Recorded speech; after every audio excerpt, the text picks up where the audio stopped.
Poco después de la erupción del Monte Santa Elena, en 1980, comenzaron a surgir historias de humanoides voladores en sus alrededores y que rápidamente se extendieron a otras localidades, pero a estos reportes no se les dio mayor importancia.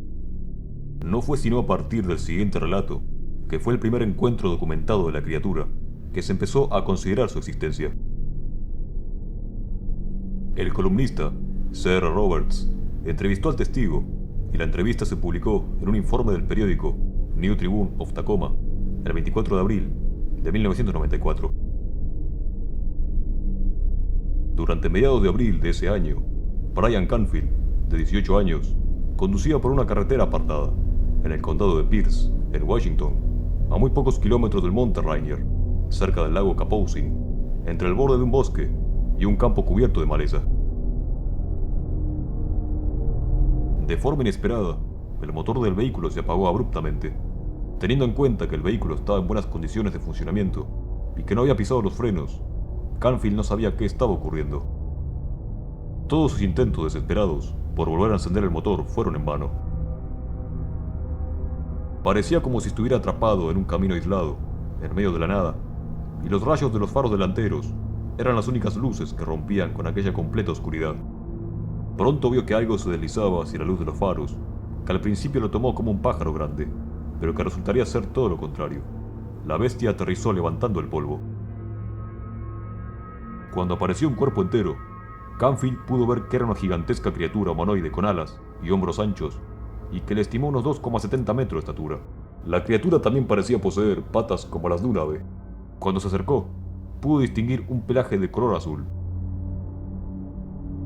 Estaba parado ahí mirándome, como si estuviera descansando, como si no supiera qué pensar. Estaba asustado, me puso los pelos de punta.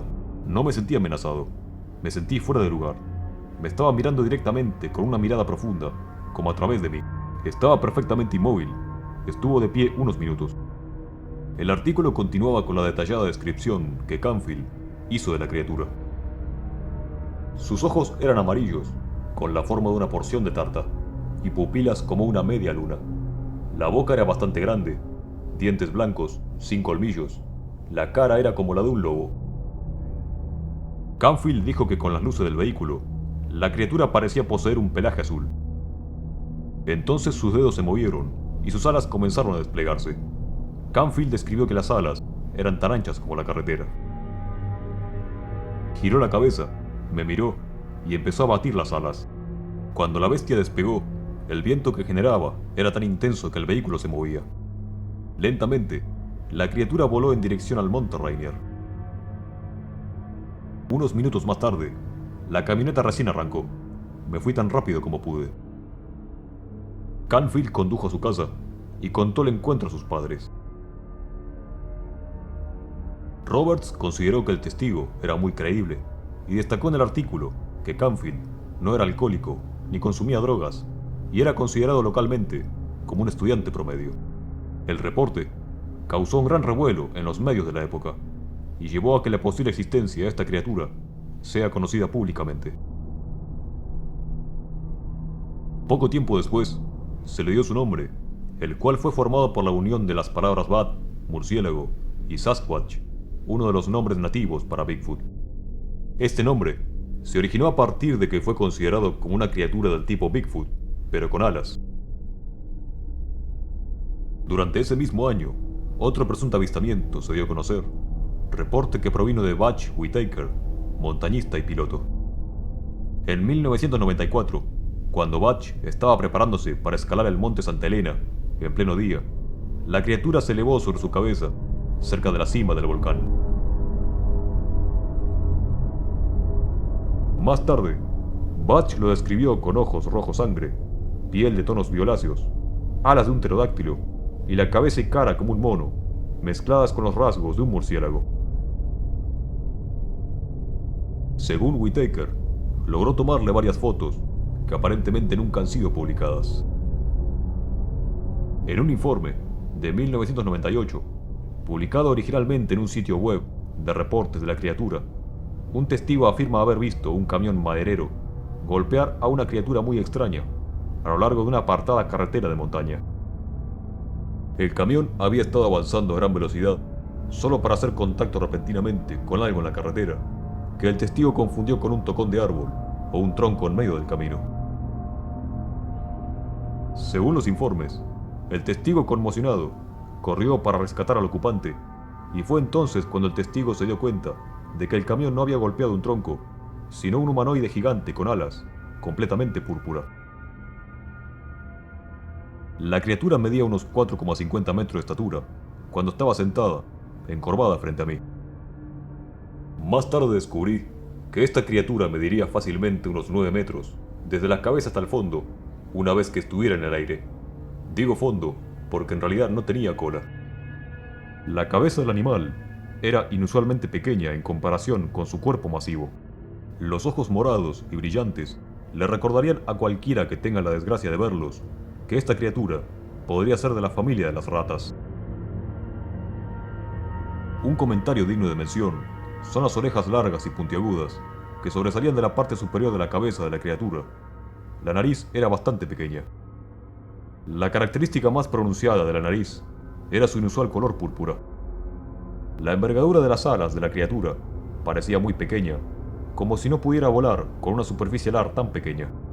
Sin embargo, supe más tarde que una vez que la criatura estaba en el aire, las alas se extenderían para formar una envergadura de unos 12 metros.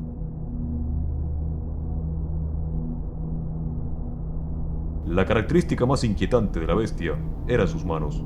Parecía tener 4 de ellas. Tal vez debería aclarar que eso significa 2 juegos de garras o manos en las alas, a medio camino, y otro en el torso, casi como si fueran humanos. La criatura era muy aterradora a la vista, y casi podría ser un cruce entre un gran murciélago y un humano peludo excesivamente grande.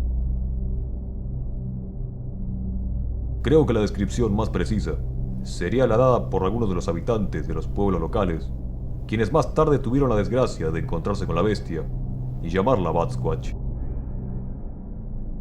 El investigador y escritor Michael Newton, en su libro Animales ocultos, narra aparentes encuentros con Batsquatch, archivado por el investigador Peter Gutila.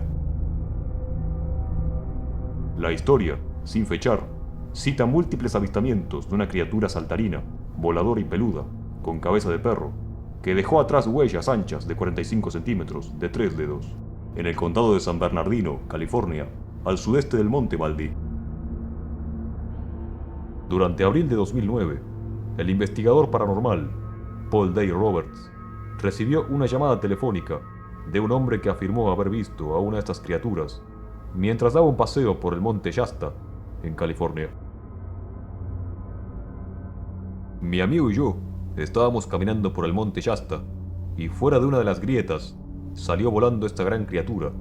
Quiero decir que esta cosa era enorme. Era tan alto como un hombre, y tenía alas correosas. Creo que la envergadura de las alas era de al menos 15 metros de un extremo al otro. Sostenía mi cámara, pero estaba paralizado por el miedo cuando esta cosa pasó volando. Volaba o se deslizaba rápido, parecía tener cabeza de murciélago. Creo que tiene la cabeza de un murciélago, o tal vez más como un zorro. La cosa finalmente voló hacia un grupo de árboles y desapareció. Las teorías sobre su origen o de qué tipo de criatura se trata han sido controversiales. Las explicaciones más comunes hablan sobre posibles primates voladores o de murciélagos gigantes relacionados con zorros voladores, esta última discutida debido a que no podrían sobrevivir en un clima frío, a menos que se refugiaran en cavernas cálidas. Otras teorías apuntan a que la erupción del monte Santa Elena obligó a estas criaturas a emerger de posibles refugios subterráneos o dentro de las montañas, en los que han estado ocultos por mucho tiempo. Incluso que la gran explosión abrió algún tipo de portal interdimensional, ya que fue inmediatamente después de la erupción que humanoides voladores se comenzaron a avistar. Por último, se ha sugerido que se traten de seres malintencionados o demoníacos, o que han podido originarse por algún tipo de hibridación artificial o manipulación genética ocurrida hace miles de años. Su inconfundible e inusual apariencia, sumado a la escasez de avistamientos, hacen de este ser uno de los más enigmáticos y desconcertantes de la criptozoología.